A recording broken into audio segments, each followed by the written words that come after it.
Bueno, muchas gracias, Diego. Confirmame que se escucha bien, está todo en orden. Este, Se escucha bien y solo me olvidé una cosita, que es todos los que quieran formular preguntas, déjenlas en el chat, que se las vamos a hacer a Marcela al finalizar la charla. Así que muchas gracias. bueno, muchas gracias por el espacio, por la presentación. Es la tercera vez que estoy en estas charlas, así que muy, muy agradecida. Y bueno, un poco para los que no me conocen, yo hace más o menos 20 años que trabajo en ciberseguridad. Empecé desde delito informático, pasando por gestión de incidentes a nivel nacional, por el Banco Central a nivel nacional, firma digital y en la Fundación Sadowski como responsable de seguridad IT.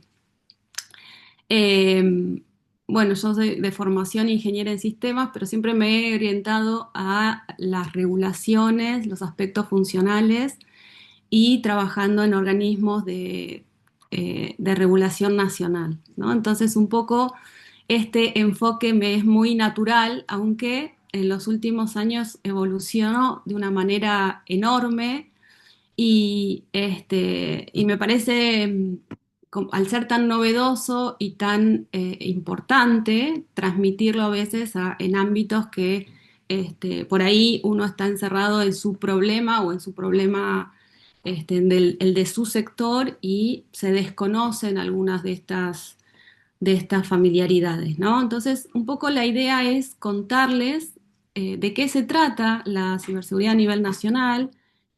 ¿Por qué estamos hablando? Me parece que un poco en las charlas anteriores y por las preguntas que hizo el público ya lo tienen claro, ¿no? ¿Por qué estamos hablando de ciberseguridad? ¿De qué estamos hablando de ciberseguridad a nivel nacional? ¿No? ¿Y qué se está haciendo y cómo? Un poco como referencia, tomando como referencia organismos internacionales que tienen sus modelos de evaluación de ciberseguridad, así como otros países, ¿no? Que ya están un poco más avanzados en atender los temas de ciberseguridad nacional, ¿no? Y un poco esta primera diapositiva es una línea de tiempo de incidentes que, bueno, que es autorreferencial, pero digo, es interesante saber que acá en Argentina, digamos, tenemos muchos incidentes a nivel nacional graves y por ahí nosotros que estamos, Diego, en estos temas, los escuchamos, los sabemos, los conocemos, pero el público en general no le llega o porque no le ha tocado por suerte, ¿no? Pero bueno, hemos tenido en Argentina muchos incidentes. Esta línea de tiempo abarca desde el 2017 hasta la actualidad. Llevo 97 incidentes registrados como graves y, digamos, mi fuente de validación o de verificación son los medios, ¿no? Los medios públicos, ¿no? Porque obviamente uno no puede dar fe de que cualquier noticia que sale es realmente un incidente y lo que no figuran acá son solo los que han salido como filtraciones, ¿no? Porque las filtraciones son un caso especial que necesitan una investigación para validarse y seguramente, o sea, todas las filtraciones se originan en incidentes, pero tienen connotaciones diferentes. Así que bueno, un poco la idea de por qué estamos hablando de esto tiene este fundamento, ¿no? Acá hay, digamos, los distintos colores pertenecen a distintas áreas, ¿no? Por ejemplo, el naranja es incidentes en organismos de justicia, los violetas son privados, ¿no? Los, los- los ocre acá son aspectos de salud, ¿no? Ahí tenemos algunos incidentes que han salido en las áreas de salud, digamos, y esto otra vez es una fuente de información, ¿sí? Solamente para tener un registro y para compartir lo que está pasando. Entonces, me dejó el pie, como charlábamos recién, Guillermo me dejó el pie perfecto, ¿no? Porque un poco lo primero que se aborda a nivel nacional son las infraestructuras críticas, ¿no? La protección de las infraestructuras críticas.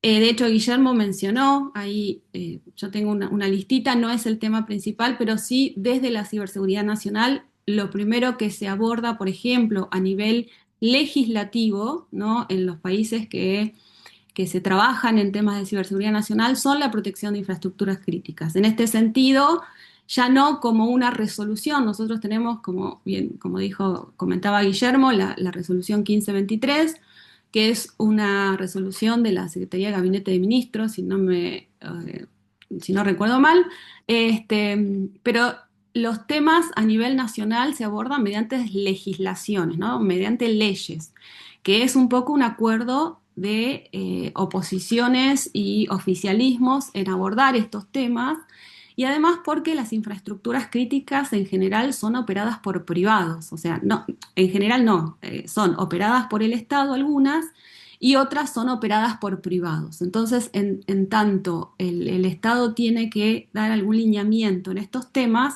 necesita esa fuente jurídica que valide este accionar, ¿no? La idea de abordar estos temas a nivel nacional. Entonces, los primeros trabajos sí suelen ser desde el Ejecutivo, pero después se necesita para abordar estos temas una ley que le dé la autoridad, ¿no? Que le dé la competencia al Estado para hacerse cargo de estas áreas de trabajo, ¿no? Lo que son la protección de infraestructuras críticas. Que de acuerdo al país, de eso estábamos charlando recién, de acuerdo al país se definen sectores. Nosotros tenemos en la resolución 1523 definido en Argentina 11 sectores, pero Colombia, por ejemplo, tiene 13 sectores, Estados Unidos tiene 16 sectores, recién estaba mirando Singapur, creo que tiene 11 sectores, ¿no? Los tienen definidos otra vez por ley. Entonces, generalmente, ¿cuáles son los sectores típicos que están? Digamos que en todas las leyes están, lo que es telecomunicaciones, porque son la base, ¿no? La infraestructura de telecomunicaciones son las bases para que después todos los servicios digitales funcionen. Y la energía, ¿por qué? Porque es la que le da la base de funcionamiento a las telecomunicaciones. Entonces, telecomunicaciones, energía, agua, salud y transporte, por ejemplo, ¿no? Son esas áreas que están definidas en la mayoría de las regulaciones de las leyes, ¿no? Un tipo especial de regulación, las leyes que abordan estos temas. Después, el tema de la ciberseguridad a nivel nacional abarca una cantidad enorme de sectores, ¿no? Ahí, para que lo veamos visualmente, esto que decía, digamos, el transporte y de todo, porque los sectores además tienen subsectores, ¿no? Imagínense, por ejemplo, transporte. Tenemos transporte aéreo, marítimo, la aviación, o sea, cada subsector de infraestructura crítica tiene a su vez una complejidad enorme, ¿no? Entonces ya, digamos, ahí tenemos otro nivel de complejidad. Pero después tenemos de base, o sea, nuestra formación básica, que es los sistemas. Entonces de acá surge, ¿qué tan seguros fueron construidos los sistemas? ¿No? Puse TIC como gran etiqueta, tecnologías de la información y la comunicación, para no dejar nada afuera. Ahora se habla más bien de tecnologías digitales, pero digamos, ¿cómo están construidos? Y no solamente hablamos de los sistemas de información, de los programas, las intercomunicaciones, sino cómo están construidas las infraestructuras construidas, mantenidas, configuradas, arregladas, ¿no? Todos esos temas se abarcan. Y respecto de qué tan seguros fueron construidos, acá tenemos el punto, ¿no? Porque ¿cómo surgen la mayoría de los problemas? No todos, pero la gran mayoría surgen por las vulnerabilidades. Las vulnerabilidades son problemas, errores o fallas en los desarrollos, ¿no? En la programación, en la definición, en el diseño, en la implementación, en la configuración. O sea, esas fallas y esos errores, tanto en el software como en el hardware, acarrean, ¿no? O traen estas vulnerabilidades, que son después las que aprovechan los programas maliciosos, ¿sí? Para generar después los efectos, lo que es el ransomware, lo que es un espionaje, lo que es una falla, ¿no? Entonces, de esta forma, tenemos que ir desde lo más general a lo que es muy particular.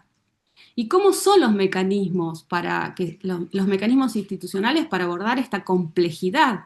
¿sí? ¿Cuáles son los canales, las normativas, las instituciones, los organismos? ¿Cómo se asignan las responsabilidades? Bueno, un poco ese es el tema que trata la ciberseguridad a nivel nacional. Entonces tenemos, ¿no?, estas reflexiones que suelen surgir hoy en las charlas en general de ciberseguridad, donde empezamos porque, digamos, el problema no es solo técnico, ¿no? Entonces empezamos, el problema no es solo técnico y depende de con quién sea el interlocutor, tenemos, bueno, es un tema de negocio. ¿Por qué? Porque se pierde plata. Punto uno. Es un tema de educación, porque si la gente no está al tanto de cómo funcionan los engaños de ingeniería social, esas llamadas, bueno, es un problema de educación y concientización. Es un problema de la industria. ¿Por qué? Porque cada sector de la industria tiene sus propios problemas, ¿no? Recién hablaba de los sistemas de biomedicina que son, digamos, vitales, vitales, literalmente vitales porque hacen a la salud humana, pero después tenemos precisamente podríamos definir las infraestructuras críticas como los sistemas vitales de la nación, ¿no? Entonces, de esa forma, la industria, digamos, si se para una industria, si se afecta una planta de procesamiento de agua, ¿no?, de sanitización de agua, tenemos problemas gravísimos. Es un problema de comunicación también. ¿Por qué? Porque siempre son como palabras complejas, que malware, que ransomware, que TPM, que, digamos, es un problema difícil de comunicar y además que la gente en su día a día tampoco tiene que hacerse las preguntas por cada uno de los problemas, ¿no? Se supone que esto tiene que ser abordado de manera sistemática, rigurosa, científica. Es un problema de los fabricantes. ¿Por qué? Por lo que hablábamos recién. Los problemas de las vulnerabilidades, ¿no?, tienen que ver con los fabricantes, tanto de hardware como de software, ¿no? Porque son finalmente los que ganan dinero con esto, los que tienen un negocio sobre estos dispositivos. Entonces, en ese sentido, hay una responsabilidad porque cada una de las vulnerabilidades sea atendida, sea solucionada, sea bien tratada, bien gestionada. Y finalmente es un tema de los estados, que son 45 minutos, pero podría decir que es un problema de salud, que es un problema de muchos otros ámbitos, es un problema social, ¿no? Y ya lo vamos a ver. Entonces, finalmente esto es un problema de los estados, ¿sí? No se entiende a la ciberseguridad hoy como un problema ni específicamente del Estado solo, ni exclusivamente del privado solo. Es un problema que abarca digamos, que necesita para ser desarrollado a esta relación público-privada, ¿no? Y afecta a las comunidades técnicas, a las comunidades profesionales de todas las áreas, así como seguramente muchos médicos, también los abogados, los contadores, digamos, los afecta digamos, o porque son profesionales independientes o porque trabajan en instituciones y organizaciones o por el desempeño o como, digamos, como usuario final en sus casas, también pueden verse afectados por cualquiera de los problemas que estuvimos comentando. También es el problema de las empresas, ¿no? Una empresa que se queda sin servicios o que un problema, un ransomware, por ejemplo, afecta a un proveedor. Entonces no es la famosa cadena de suministro, no es un problema del proveedor, sino que termina afectando a un conjunto de empresas porque el proveedor tuvo un problema, ¿no? Y así tenemos un montón de instituciones involucradas y además cada uno de estos rubros o ámbitos se cruzan, ¿sí? Esto no es que, o sea, nunca afecta a un solo rubro o a un solo, o a una sola área. Entonces tenemos, desde el punto de vista, otra vez, de la ciberseguridad, de la seguridad informática o de la seguridad de la información, ¿no? Digamos, la información independientemente del soporte, porque claramente, digamos, si la información está en un papel, si está en un drive, o si está en la nube, o si está en mi PC, la información tiene que ser protegida, ¿no? Entonces acá se mezcla todo lo que es seguridad física con seguridad informática y por eso, digamos, ese conjunto amplio, además que tiene que ver con la protección de los derechos de las personas, ¿no? A tener un entorno seguro, digamos, afecta a este entorno, como se llama, entorno ciber.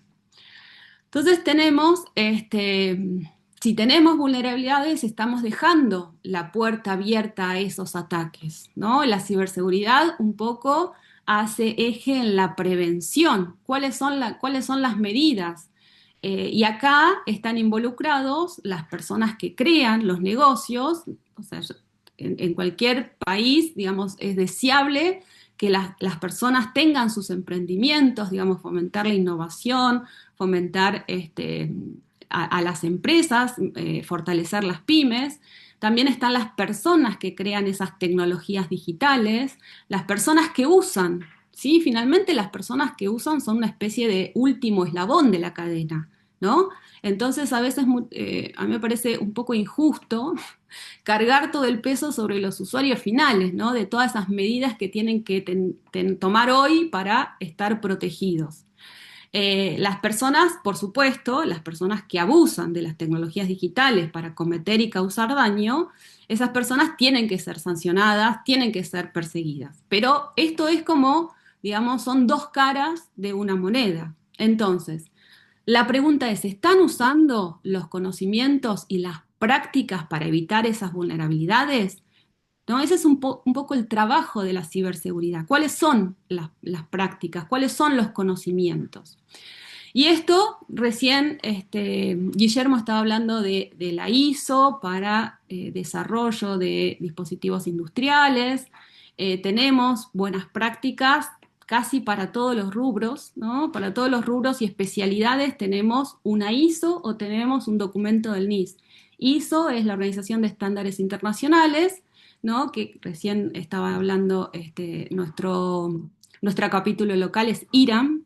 Entonces, bueno, cada país tiene su capítulo local de estos organismos internacionales de estandarización que brindan guías y buenas prácticas para las distintas áreas, pero también tenemos instituciones, ¿no? Y un poco es ir a esta perspectiva macro. Entonces, un poco también el tema es que todos formamos parte, o sea, todos tenemos nuestra parte de responsabilidad en hacer un ecosistema seguro. La pregunta es si todos tenemos la misma responsabilidad, ¿no? Entonces, un poco ahí es donde está el foco también de la ciberseguridad. O sea, ¿quién tiene que hacerse responsable por estas prácticas? Y acá les traje tres de los modelos de evaluación de ciberseguridad más conocidos. El modelo de evaluación de ciberseguridad de países, ¿no? De naciones. Los modelos son tres modelos los más conocidos que evalúan modelos de madurez menos el índice nacional de Estonia, que da un numerito que justo es al que hice doble clic. Vamos a ver algo, pero estos organismos, ITU, depende de la Unión Internacional de Telecomunicaciones, se hace desde el 2015 y ITU trabaja en esto de la ciberseguridad global desde 2007, la Agenda Global de Ciberseguridad. Digamos, son temas que se vienen abordando en el mundo desde hace muchos años. ITU tiene un modelo donde trabaja el marco legal, el marco técnico, organizacional, desarrollo de capacidades, ¿no? Todo lo que tiene que ver con, bueno, ahora hay una presentación que lo describe mejor. Este es el Centro de Ciberseguridad de la Universidad de Oxford, en realidad es la Escuela Martin de Oxford, que también tiene un modelo desde 2016. Ecuador hizo una autoevaluación en 2022, ¿no? El área de telecomunicaciones hizo una autoevaluación con este modelo. Brasil hizo una autoevaluación con este modelo en 2023 y es el que usa la OEA con el BID para hacer evaluaciones de América Latina y Caribe, por lo menos lo hizo en 2016 y en 2020. digamos, hay documentos públicos que están disponibles para cualquiera sobre estos modelos. Y finalmente el Índice Nacional de Ciberseguridad de Estonia, ¿no? Que se hace desde 2018, que es sobre el cual vamos a hacer un doble clic un poco más adelante, que habla de estas capacidades estratégicas, capacidades preventivas y capacidades de respuesta. Acá tenemos, no lo vamos a nombrar uno por uno, pero para que tengan una idea, los marcos legales hablan de las leyes, estas que yo les comenté. ¿Por qué? Porque no solamente es la protección de infraestructuras críticas, los temas de firma digital que hacen, digamos, son todas las regulaciones que hacen al entorno ciberseguro, ¿no? Para un entorno digital más seguro. Entonces tenemos el tema de la protección de datos personales, también hace a la ciberseguridad, es un aspecto. Y de esta forma vemos cómo la ciberseguridad a nivel nacional no es un tema que se pueda centralizar absolutamente, ¿sí? Es necesariamente un área de trabajo fragmentada, ¿sí? Lo que sí se necesitan son organismos que coordinen a nivel nacional. ¿Sí? Entonces, vemos ahí una primera necesidad. ¿Por qué? Porque abarca desde estas cuestiones críticas como la protección de infraestructuras hasta los temas como seguridad en los datos personales. No va a ser una autoridad que trabaje por completo el tema de protección de datos personales, pero sí, por ejemplo, los incidentes de filtraciones de datos, por supuesto que se va a tener que tener una coordinación. Después tenemos las medidas técnicas. Cuando hablamos de ciberseguridad a nivel nacional, los equipos de respuesta a incidentes, que es esas siglas CER, CECIR, son clave. Los equipos de respuesta a incidentes en general se definen un equipo de respuesta a incidentes nacional. Esta designación otra vez suele ser, digamos, en los países más maduros, suelen ser una ley, ¿no? Porque esto requiere autoridad para tomar determinadas acciones, necesita validez a nivel internacional para que puedan interactuar. Estos equipos de respuesta a incidentes son los que funcionan como base técnica de la ciberseguridad a nivel nacional y por eso necesitan recursos humanos, recursos técnicos, herramientas y capacidad, o sea, capacidad operativa y también despliegue territorial, ¿no? En países como el nuestro, como Brasil, como México, como Estados Unidos, es necesario tener equipos de respuesta a incidentes que tienen, otra vez, esto es todo un tema de desarrollo, pero sí necesitan marcos para trabajo, ¿no? Con competencias definidas, ¿sí? Si no, es también complejo que interactúen. Fíjense que entran los temas de protección de la niñez, o sea, cuáles son las medidas técnicas. Acá para ITU, el modelo tiene relación con la protección de la niñez, las medidas organizacionales, ¿sí?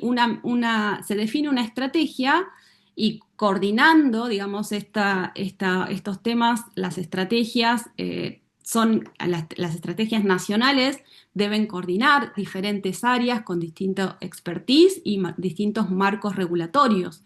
Entonces, un organismo, una agencia responsable debe tener estas capacidades también, las personas que entiendan aspectos técnicos, que entiendan aspectos regulatorios, que entiendan las diferentes industrias y por supuesto en toda buena práctica existen las métricas, ¿sí? Si hay una estrategia tiene que tener hitos de cumplimiento, asignación de responsabilidades y asignación de recursos, ¿no? Si no ya la estrategia nace muerta. Entonces, bueno, después el tema de las capacidades es educación, concientización, programas, la industria nacional de ciberseguridad y mecanismos de incentivos, ¿no? Para fomentar la creación de una fuerza laboral que pueda aportar, ¿no? Se habla muchísimo de la escasez de fuerza laboral en ciberseguridad. Bueno, también debería ser un tema abordado a nivel ministerio nacional y ministerios provinciales y coordinación. Quiero decir, imagínense que todo eso también necesita personas que trabajen. Y la cooperación internacional. Como recién estaban mencionando, la ciberseguridad es necesariamente internacional. No hablemos de la nube, no hablemos de por mencionar algunas cosas que surgen, los sistemas operativos, las interconexiones, los servicios que usamos, las plataformas de redes sociales, ¿sí? Estamos totalmente en un mundo digital interconectado, ¿no? Y transnacional.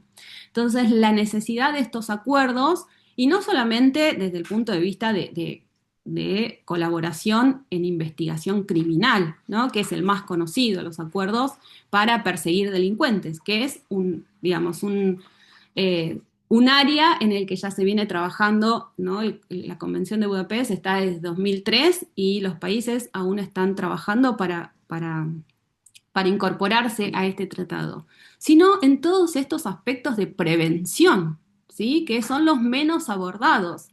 La OCDE, por ejemplo, la Organización para el Desarrollo Económico de los países más avanzados, tiene una propuesta de foro internacional, pero en este otro sentido, ¿no? Después vamos a hablar un poquito más de la OCDE. Y acá les traje, en general no suelo mostrar los resultados de estas evaluaciones de ciberseguridad, y les puedo comentar, pero bueno, estos son, la ITU lo que hace es enviar unos cuestionarios y pedir evidencia de las respuestas, ¿no? Entonces, en Argentina, la última edición, que es de 2024, aparece en el nivel 4, ¿no? Y acá cambió la forma, porque antes era un índice, el índice global de ciberseguridad, pero claramente con este nivel de complejidad del tema, ser representado por un índice por ahí era una forma muy simplista, eso entendió la ITU, y lo que hace es tener otra vez niveles de madurez, como el modelo de Oxford. Entonces, en estos niveles, tiene 5 niveles, ¿no? Siendo el mejor, ¿no? El modelo a seguir, el nivel número 1. El nivel número 2 es avanzado, el 3 es estableciéndose, ¿sí? Está como ahí en el medio. El nivel 4 dice en evolución y el nivel 5 dice en construcción, ¿no? Y nosotros vemos que Argentina en el 2024 resultó estar en evolución. Digamos que no está ni a mitad de tabla, ¿no? Por decirlo de alguna forma. Esta información también es pública, la pueden descargar. Súper interesante cómo explican cada uno de los ítems y lo que es, digamos, cómo se forma, cuál es la metodología, y cómo se evalúa. Entonces, acá tenemos la clasificación. Acá tomé el recorte directamente del informe de América, ¿no? Brasil funciona como el modelo a seguir, y nosotros estamos por ahí.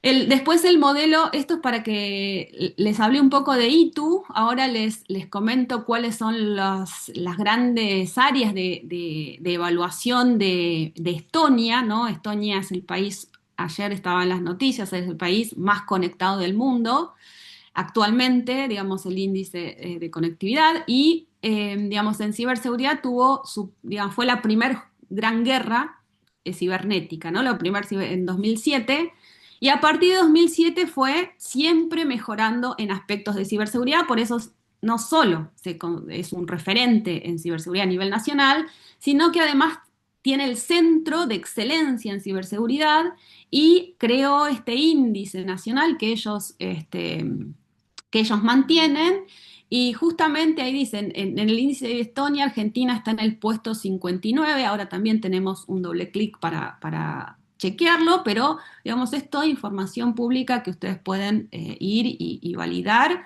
e investigar. Se habla de las políticas, precisamente, esta política nacional. Cuando los países no tienen ley todavía, lo que hacen es desde el Ejecutivo armar estrategias, ¿no? Después, obviamente, una estrategia como hizo Chile puede ser la creación o la elaboración del proyecto de ley. Entonces, como una forma de consolidación de la política de un gobierno. Entonces, tenemos la política. La educación, fíjense que los temas no cambian demasiado. La ciberseguridad en las infraestructuras críticas de información, porque ya hablamos que es un área. Las habilidades digitales, la protección de datos personales, digamos, digamos, los tres Los tres modelos lo tienen en cuenta como un aspecto central de la ciberseguridad, la respuesta a incidentes, la lucha contra el cibercrimen, por supuesto, los aspectos más a nivel Estado-Estado. Como le estaba diciendo, Estonia arrancó con este fortalecimiento de la ciberseguridad por ser atacado por Rusia, ¿no? En 2007. Y básicamente eso hizo que su defensa nacional también incluyera un fortalecimiento, ¿no? Tanto en aspectos técnicos como organizativos, ¿no? Como de herramientas, desarrollo de herramientas.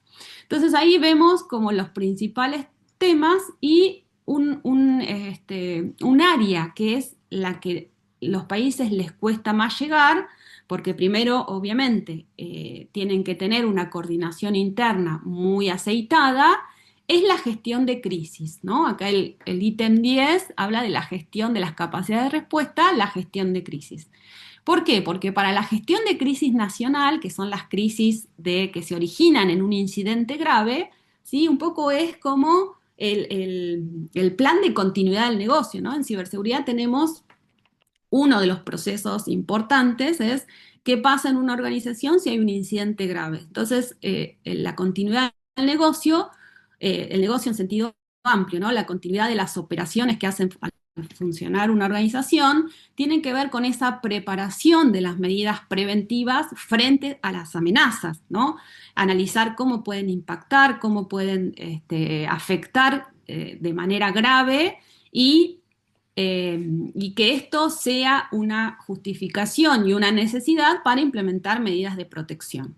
Entonces, imagínense la complejidad que implica organizar una gestión de crisis a nivel nacional. Primero, hay que tener áreas que organizar, ¿sí? Si no hay coordinación, si no hay definición de responsabilidades, esto es dificilísimo. Inclusive en el índice de Estonia, los países que están en los primeros puestos, digamos, lo que les falta en general es la gestión de crisis, ¿no? Porque obviamente necesitan mucho desarrollo de prácticas, políticas, normativas, responsabilidades, asignación de recursos y todo, digamos, y todas las capacidades que estábamos hablando.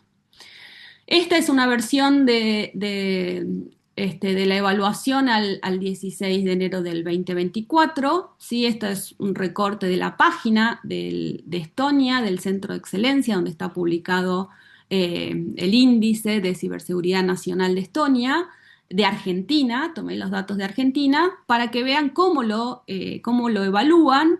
Acá se habla de 15 puntos en general y bueno, en política de ciberseguridad está definida como 9. Esto, digo, es como se lee este gráfico, o sea que tiene el 60% cumplido. Esto lo voy a decir a título personal. En general, los organismos internacionales son benévolos, ¿no? En las evaluaciones, por decirlo de alguna forma.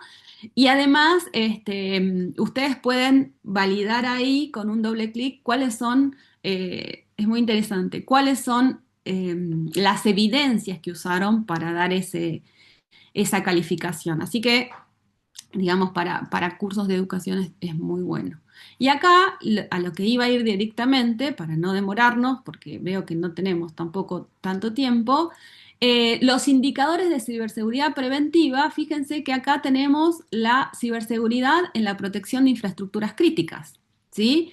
Acá estamos hablando de un 50% y acá tenemos Argentina, como mencionó antes Guillermo, la resolución 1523, donde salud está definida como un sector de infraestructura crítica.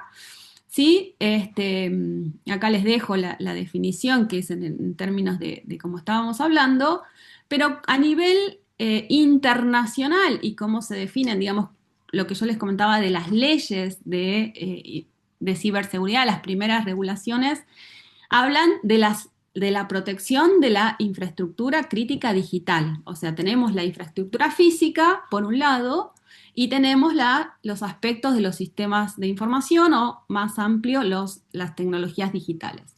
Entonces, en materia de regulación o de leyes de protección de infraestructuras críticas, lo que hacen estas leyes es primero definir, ¿no?, qué son las infraestructuras críticas, cuáles son los sectores de las infraestructuras críticas que recién les estaba mencionando, que Argentina tiene estos 11 definidos por ahora, no por ley, pero sí por resolución. Digamos, estos son distintos niveles de la administración pública. Probablemente todos conozcan lo que es una ley, pero no todos conozcan qué es una resolución, que es de una de las áreas de trabajo. En este caso, fíjense que en protección de infraestructuras críticas no hay ningún punto, no estamos sumando ningún punto, y precisamente porque acá se habla de la identificación, ¿sí? Que probablemente esto sea por la resolución. Acá tenemos los requerimientos para las infraestructuras críticas. ¿Por qué? Porque lo que suelen hacer las autoridades regulatorias, ¿sí? De los distintos sectores, recién estaban hablando de la FDA, ¿no? La FDA es la autoridad regulatoria para alimentos y drogas en Estados Unidos, como para nosotros es la ANMAT. Pero la misma autoridad regulatoria, en muchos casos, es la que implementa, ¿no? Estos requerimientos de ciberseguridad, como por ejemplo pasa en los servicios financieros, ¿no? Que es muy, muy fácil de notar. Digamos, los servicios financieros en casi todo, en la mayoría de los países ya implementaron hace años. Acá en Argentina, desde 2005, el área de ciberseguridad regula, el Banco Central regula qué medidas de seguridad mínimas tienen que tener las entidades financieras. Bueno, digamos, en este análisis, digamos, las infraestructuras críticas, los operadores de infraestructuras críticas suelen tener requisitos de ciberseguridad en todos los sectores. Entonces, por eso es los distintos niveles de madurez. Acá precisamente hay autoridad de supervisión competente, por ejemplo, y vemos que acá, por lo menos al 2024, no teníamos, que implicaría también tener una visión general de las infraestructuras críticas, ¿no? Tener un abordaje completo de cada, o por lo menos de los sectores, para hacer una gestión de riesgos, que es el enfoque actual de la ciberseguridad. Sabemos que no se pueden abordar todas las amenazas, pero claramente hay que aportar y adoptar las medidas mínimas de ciberseguridad y los estándares internacionales. Entonces, en este sentido, este, se abordan. Voy un poquito más rápido porque ya veo que estamos. Entonces, un poco es ir desde las vulnerabilidades, ¿no? Que viene el tema como básico, esto que hablábamos, las fallas, que pueden ser, otra vez, las fallas pueden estar en el software, pueden estar en los procesos, en las personas, en las infraestructuras. También hoy con las inteligencias artificiales, los datos son muy importantes, digamos, sobre todo cuando alimentan o entrenan a las inteligencias artificiales, cuando son utilizados, ¿no? Y por otro lado, desde fortalecimiento a las vulnerabilidades, pasando, por supuesto, por la atención de los incidentes. Esto no es un tema paralelo, no es una línea de tiempo, ¿no? Simplemente es una forma de abordar el problema, porque los que se aprovechan de las vulnerabilidades son los incidentes. Entonces ahí lo que nosotros necesitamos es adopción, digamos, adopción voluntaria de estos estándares y buenas prácticas, y lo que indica, digamos, la tendencia global, como les estaba comentando, es a tener distintas regulaciones, distintas leyes sectoriales que atiendan a esas medidas preventivas, ¿no?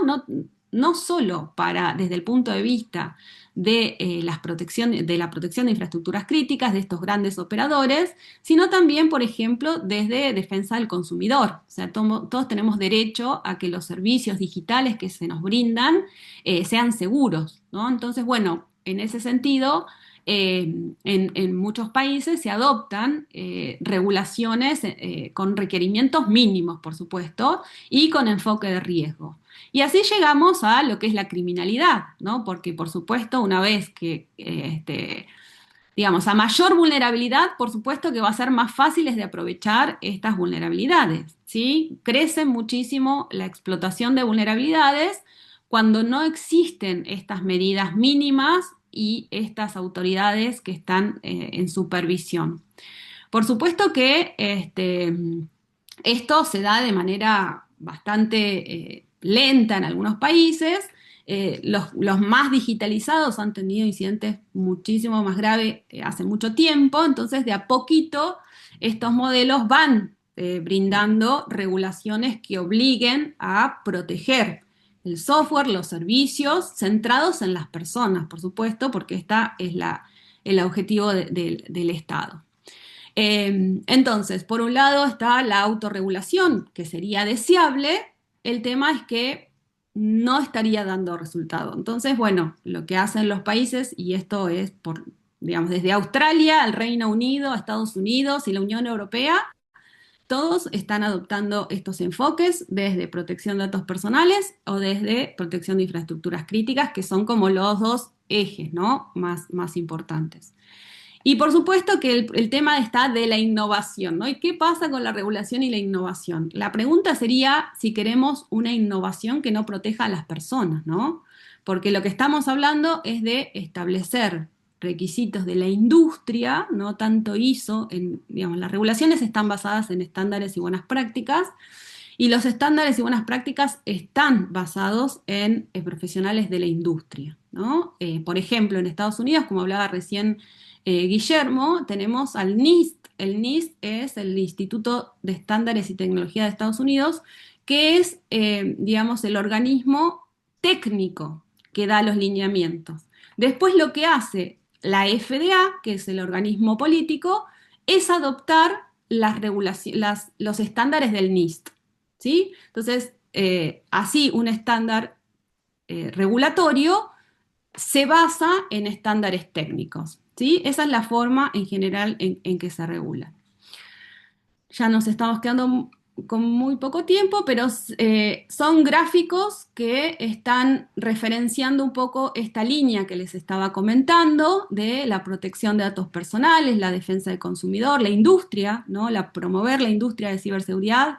Son medidas de políticas públicas donde también se pide la cooperación internacional, se pide digamos, todos los estándares como vimos a nivel nacional, valoran la educación, la formación profesional y la concientización, que es sobre todo el marco de prevención, con una autoridad técnica experta, como les comentaba recién, y una agencia o centro nacional de ciberseguridad, por supuesto, con el desarrollo que tenga el país, ¿no? Y, por supuesto, siempre en la protección de los derechos fundamentales, al menos en los países que tenemos Estado de Derecho, es deseable. Esto requiere un balanceo de derechos y, por supuesto, también cooperación internacional en los aspectos de defensa nacional, de crimen organizado y criminalidad común, porque, por supuesto, en la medida de que existan tanto fallas en la educación, en los dispositivos, en los sistemas y en los procesos, mayor va a ser el abuso, ¿no? de esas tecnologías. Los equipos de respuesta a incidentes y la protección de infraestructuras críticas.